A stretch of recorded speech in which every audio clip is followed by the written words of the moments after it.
Medieval vampires, what people really believed. Something strange happened in medieval Europe. People were not just afraid of death.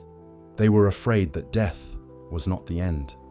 They believed the dead could come back, not as ghosts, not as spirits, but as something physical, something that walked, something that fed, and something that killed. This belief spread across entire villages, across countries that had no contact with each other, across people who had no shared language of science or medicine. And yet, they all told the same terrifying story. The dead were not resting. They were returning. To understand why, you have to imagine the world they lived in. There were no hospitals, no germ theory, no explanations for disease.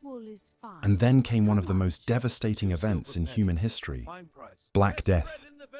Entire cities collapsed. Families disappeared in days. Mass graves were dug because there was no time to do anything else. People didn't understand what was happening, so they created an explanation. A living enemy, something they could fear, something they could fight. And that's where everything changed. Because after mass death, something else began. People started noticing patterns. Someone would die, and shortly after, others around them would die too. It felt connected. It felt intentional. And the human mind hates randomness, so it built a story. The dead were causing it. At first, they didn't call them vampires. They called them revenants, restless dead, cursed corpses. But the idea was the same. The dead were not staying in their graves. They were coming back. And then came the stories. Farmers said they saw recently buried people walking at night. Families claimed they heard scratching under the soil. Livestock were found dead without explanation. People began connecting dots that didn't belong together. But to them, it made perfect sense. Something was feeding. And it was coming from the grave. Fear spreads fast when there is no explanation. And soon, entire communities were convinced. One grave became the center of suspicion. The first person to die in an outbreak was now the suspect. So they did something unthinkable. They opened the graves. What they found shocked them. Bodies that looked too intact. Skin that seemed too preserved. Fluid around the mouth. Bloated forms that didn't match what they expected death to look like.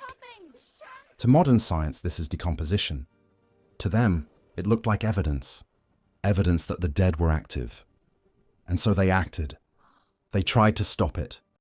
Not with medicine, not with understanding, but with destruction. They drove stakes through bodies. They cut off heads. They burned remains. They placed stones in mouths to prevent feeding. Every action was based on one belief. If we don't stop this, it will continue. But here is where reality becomes even stranger. Many of these signs of vampirism had natural explanations. Decomposition causes swelling. Gases create movement inside the body. Fluids can escape from the mouth after death. And in some cases, people were not actually dead when buried. Mistakes happened, and those mistakes became legends. But fear doesn't wait for science. Fear builds its own truth. And once a belief takes hold in a community, it becomes stronger than evidence.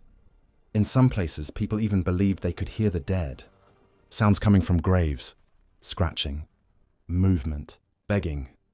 Today we know what that likely was in many cases.